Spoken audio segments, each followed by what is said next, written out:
Indonesia, tapi fashion carnival itu hanya ada di Jember, dan itu adalah bisa kita jual, tapi ujungnya harus untung. Nah terakhir mungkin tadi bagus sekali pidatonya Ibu Bupati, dari patut ditiru oleh kepala daerah lain, jadi menyadari.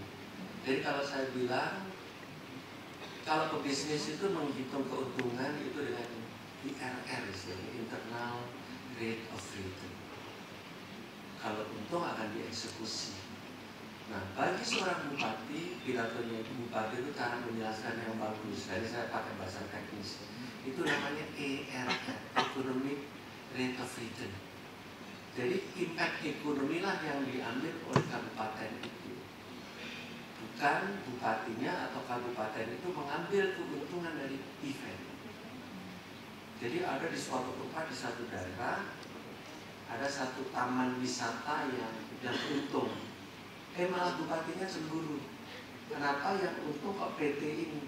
Nah itu salah besar seorang bupati seperti itu. Perusahaan itu harus untung. Perusahaan untung itu adalah mengembalikan investasi.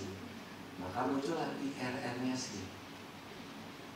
Nah, bupati yang cemburu kepada perusahaan ini bahaya. Karena semua 90% pegawai itu adalah warganya.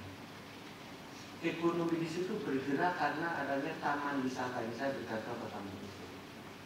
Jadi impact kepada kandanya itu adalah ekonomi rate of return. Ekonominya yang akan tumbuh. Jadi bukan dia harus mengambil. Nanti dia kalau ada hotel maju cemburu lagi dia. Kenapa hotel ini maju? Justru karena hotel itu ada, maka ada pergerakan ekonomi di sini. Nah, bupati kita sebagai pemerintah mengambil keuntungan dari pergerakan itu. Apa sih gunanya ada pemerintah? Memfasilitasi terjadinya pergerakan ekonomi. Jadi pidatonya bagus banget. Dan saya sedih kalau bupati tidak harus Anda punya di perusahaan itu, tapi karena ada perusahaan itu, maka aktivitas ekonomi di destinasi itu ada. Karena ada event inilah, maka bagi bupati yang mengerti, disupport event seperti ini.